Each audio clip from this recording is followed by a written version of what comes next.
Hello everyone, आज हम discuss करेंगे हाइब्रिड पैरामीटर्स ऑफ बीजेटी के बारे में। ठीक है, तो हाइब्रिड पैरामीटर को बेसिकली एच पैरामीटर भी कहा जाता है और इसका यूज काफ़ी ज़्यादा होता है क्योंकि ये जो होता है इंडिपेंडेंट टू ईच अदर होता है। साथ ही साथ इसको हम लोग इजीली मेजर कर सकते हैं, काफ़ी ज़्यादा ये एक्यूरेट होता है और साथ ही साथ कन्वीनियंट टू यूज होता है।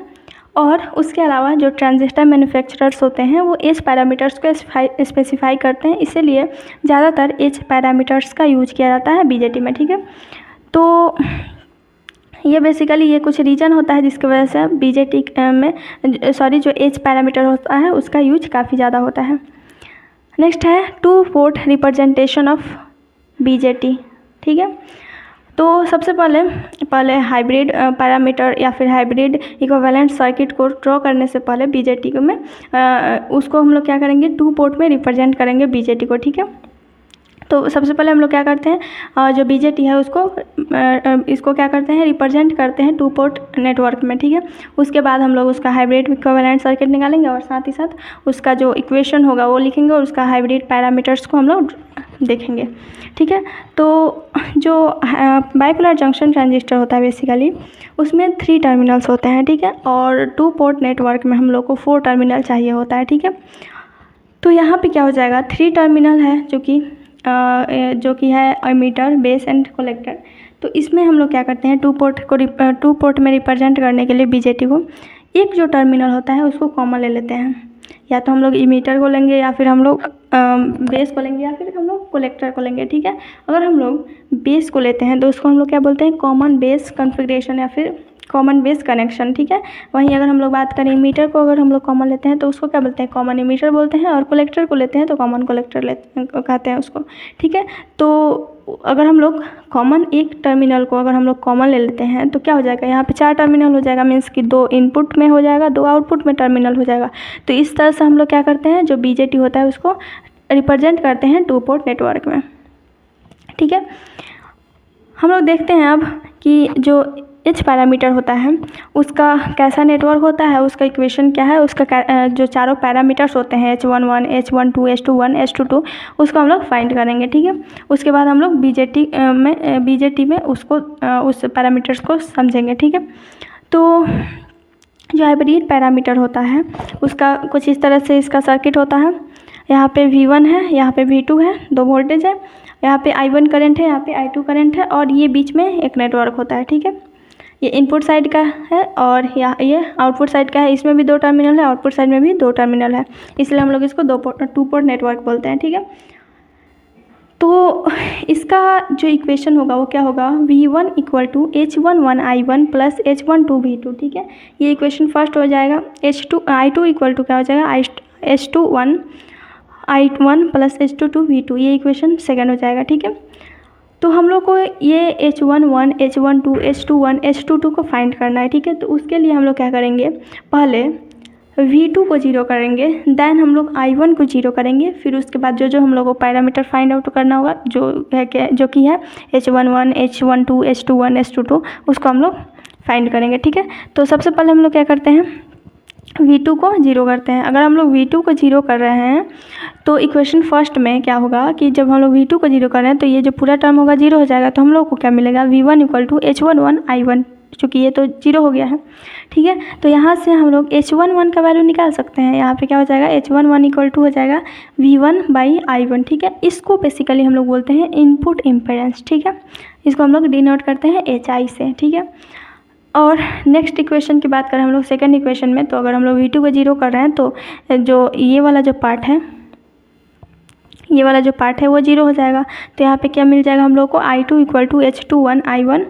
ठीक है, तो यहाँ से हम लोग H21 का वैल्यू निकाल सकते हैं, तो क्या मिल जाएगा हम लोग को I2/I1। इसको बेसिकली हम लोग फॉरवर्ड करेंट गेन बोलते हैं, इसको डिनोट किया जाता है HF से। ठीक है, तो ये बेसिकली क्या हो जाएगा, फॉरवर्ड करेंट गेन। नेक्स्ट क्या करेंगे, हम लोग I1 को 0 करेंगे। पहले दोनों इक्वेशन में हम लोग V2 को 0 कर रहे थे तो हम लोग को क्या मिल रहा था, H21 का वैल्यू और H11 का वैल्यू मिल रहा था। उसके बाद जब हम लोग I1 को 0 करेंगे तो जो 2 बच गया है उसको हम लोग फाइंड करेंगे। तो जब हम लोग I1 को 0 कर रहे थे तो फर्स्ट इक्वेशन में जब हम लोग I1 को 0 करते हैं तो क्या हो जाता है, ये जो पूरा टर्म है वो 0 हो जाता है, तो हम लोग क्या मिलता है, V1 = V2 ठीक है।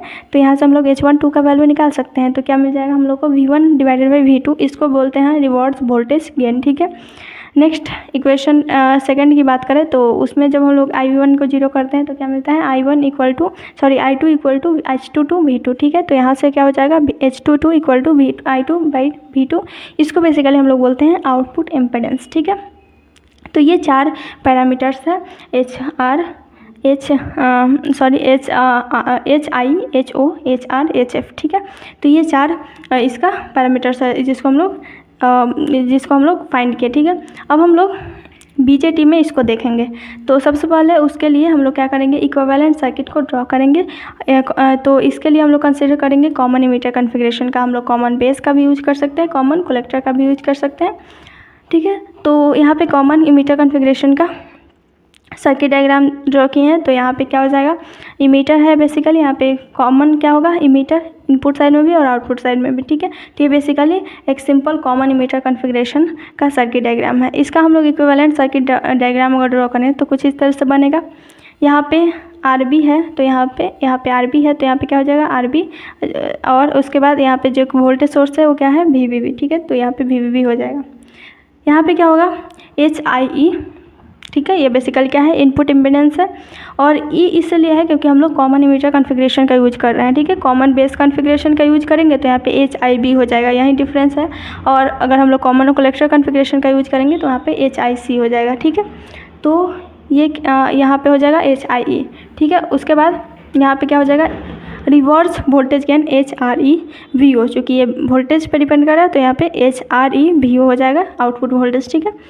उसके बाद ये तो हो गया इनपुट साइड का। आउटपुट साइड की बात करें तो आउटपुट साइड में यहाँ पे क्या हो जाएगा HFE फॉरवर्ड करंट गेन, और ये करंट पे डिपेंड कर रहा है तो यहाँ पे IB हो जाएगा ठीक है। यहाँ पे क्या हो जाएगा 1/HOE आउटपुट इम्पीडेंस, और साथ ही साथ यहाँ पे लोड रेजिस्टेंस जो कि कनेक्ट है तो लोड रेजिस्टेंस और V हो जाएगा ठीक है। तो ये बेसिकली इक्विवेलेंट सर्किट डायग्राम होता है, हाइब्रिड इक्विवेलेंट सर्किट डायग्राम होता है कॉमन इमीटर कॉन्फ़िगरेशन का ठीक है। यहाँ पे बेस हो जाएगा, यहाँ पे कलेक्टर हो जाएगा, यहाँ पे मीटर हो जाएगा ठीक है।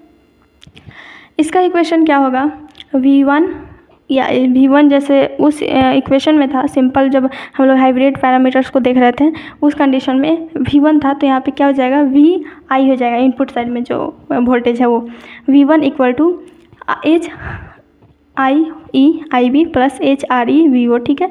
इसको हम लोग VVB VI बोल सकते हैं ठीक है। यहाँ पे कलेक्टर करंट वहाँ पे I2 था तो यहाँ पे क्या हो जाएगा आउटपुट साइड का जो करंट है वो क्या है कलेक्टर करंट, तो यहाँ पे IC इक्वल टू हो जाएगा HFE IB plus HOE VO ठीक है। तो ये इक्वेशन थर्ड एंड फोर्थ हो गया। इक्वेशन थर्ड से अगर थर्ड की बात करें तो यहाँ पे क्या हो जाएगा HIE IB equal to VI minus HREVO ठीक है। इक्वेशन थर्ड से अगर हम लोग ये जो टर्म है उसको अगर हम लोग इस साइड लाते हैं तो हमारा क्या मिलेगा VI माइनस HREVO मिल जाएगा ठीक है। तो IB को हम लोग कैलकुलेट करें तो क्या मिलेगा IB equal to VI minus HREVO divided by HI ठीक है। ये जो टर्म है वो नेगलेक्ट हो जाएगा क्योंकि जो HRE है वो बहुत ही स्मॉल है, इसलिए ये जो पूरा टर्म है वो जीरो हो जाएगा। तो इससे हम लोग बोल सकते हैं यहाँ पे कि जो IB है वो अप्रोक्सीमेटली इक्वल है VI माइनस HIE के ठीक है, या फिर VPB डिवाइड बाई HIE के ठीक है। इसको हम लोग इक्वेशन फिफ्थ मान लेते हैं ठीक है। अब हम लोग थर्ड इक्वेशन से देखते हैं, ये तो फोर्थ इक्वेशन से देखते हैं। थर्ड इक्वेशन में जब हम लोग IB का वैल्यू निकाले तो हम लोग को क्या मिला VI माइनस HI ठीक है। अगर हम लोग फोर्थ इक्वेशन से निकालते हैं IB का वैल्यू तो हम लोग को क्या मिलेगा HFE IB equal to IC minus HOE VO ठीक है। तो अगर हम लोग IB को कैलकुलेट करें तो हम लोग को क्या मिलेगा IC minus HOE VO divide by HFE ठीक है। तो ये यहाँ पे जो HOE है वो बहुत ज़्यादा स्मॉल है तो इसको हम लोग नेगलेक्ट करेंगे तो हम लोग को IB का वैल्यू अप्रोक्सीमेटली इक्वल टू मिलेगा IC डिवाइडेड बाई HFE के। तो ये बेसिकली इक्वेशन हम लोग इसको सिक्स्थ मान लेते हैं। फर्स्ट जब हम लोग थर्ड इक्वेशन से IB का वैल्यू निकाले थे तो हम लोग को मिला था VI डिवाइडेड बाई HIE, और अगर हम लोग फोर्थ इक्वेशन से IB का वैल्यू निकालें तो क्या मिलेगा हम लोग को HI डिवाइड बाई HFE ठीक है। अब हम लोग इस दोनों इक्वेशन को, क्योंकि दोनों जो IB है उसका वैल्यू एक जगह पे हम लोग को क्या मिला है IC डिवाइडेड बाई HFE, और एक जगह पे हम लोग को क्या मिला है VI डिवाइडेड बाई HIC ठीक है। तो इस दोनों को जब हम लोग कंपेयर करेंगे तो हम लोग को क्या मिलेगा यहाँ पे क्या हो जाएगा, आई बी डिवाइडेड बाई, यहाँ पे आई बी होगा equal to V I minus H I, जो फर्स्ट जब हम लोग थर्ड इक्वेशन से आई बी का निकाले the value O, divided by जो हम लोग फोर्थ इक्वेशन से आई बी का वैल्यू निकाले थे ओ, ठीक है। तो यहाँ पे जब हम लोग इसको सिंप्लीफाई करेंगे तो I B divided by I B क्या हो जाएगा, 1 हो जाएगा, और इसको सिंप्लीफाई करेंगे तो हम लोग को मिलेगा V I into H F E divided by H I into H I C, ठीक है।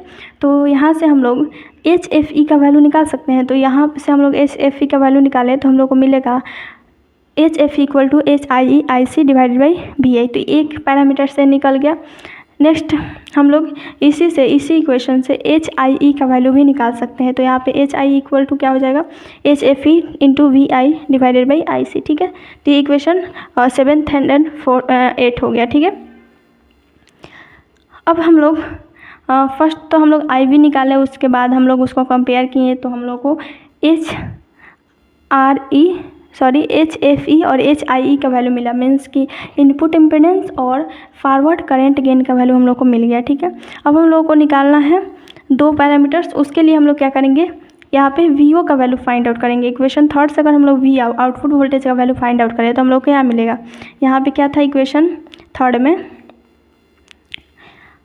यहाँ पे क्या था, V I equal to H I B plus H R E V O, ठीक है। तो यहाँ पे ये जो टर्म है उसको अगर हम लोग इसी साइड रखते हैं और इसको हम लोग क्या करते हैं इस साइड लाते हैं तो क्या हो जाएगा, V I minus H I E I B, ठीक है। तो यहाँ से हम लोग वी ओ का वैल्यू निकाल सकते हैं। तो हम लोग क्या मिलेगा, वी ओ का value V I minus H I E I B divided by H R E, ठीक है। तो यहाँ पे H I E I B जो है बहुत ज़्यादा स्मॉल है, इसलिए हम लोग इसको नेगलेक्ट मारेंगे और हम लोग को वी आई का जो वैल्यू मिल जाएगा वो अप्रोक्सीमेटली इक्वल टू कितना हो जाएगा, V I divided by H R E, ठीक है।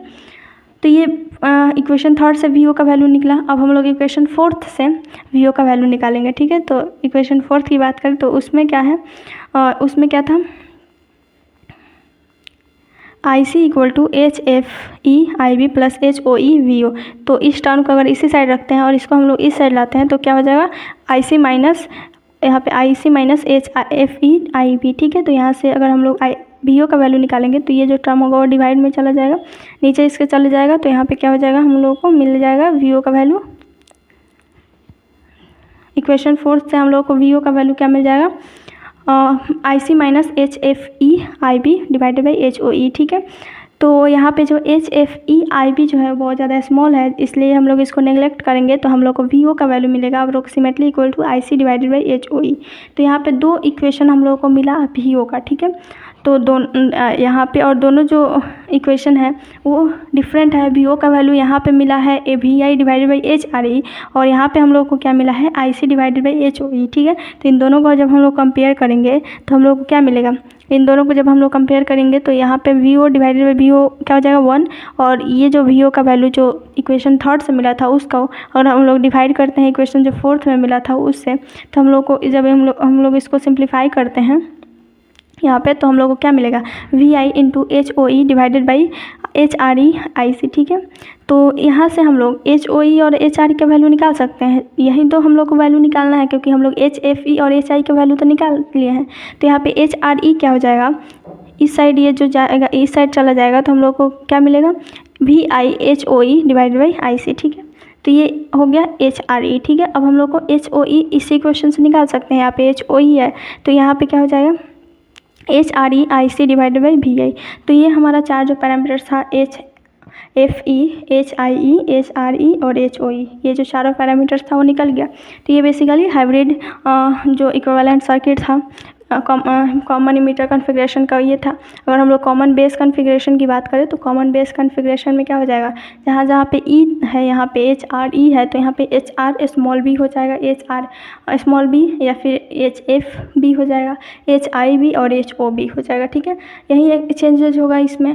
और वही अगर बात करें हम लोग कॉमन कलेक्टर कॉन्फ़िगरेशन का तो यहाँ पे एच आर सी हो जाएगा, एच आई सी हो जाएगा, एच ओ सी हो जाएगा और एच एफ सी हो जाएगा, ठीक है। तो ये बेसिकली डिफरेंस होता है common emitter, common collector, common base configuration में। यहाँ पे थोड़ा सा हम लोग इक्विवेलेंट सर्किट में थोड़ा सा चेंज होगा। यहाँ पे क्या हो जाएगा, बेसिकली यहाँ पे यहाँ पे क्या हो जाएगा, एमीटर हो जाएगा, कलेक्टर हो जाएगा, बीच में क्या हो जाएगा, यहाँ पे बेस हो जाएगा, ठीक है। वहीं अगर हम लोग कलेक्टर का कन्फिग्रेशन की बात करें तो कॉमन कलेक्टर कन्फिग्रेशन में यहाँ पे कलेक्टर हो जाएगा, चूँकि ये दोनों कॉमन होगा यहाँ पे, तो ठीक है। तो ये कुछ डिफरेंस होगा, बाकी सेम टू सेम रहेगा, ठीक है। तो ये आज के लिए बस इतना ही। Thank you.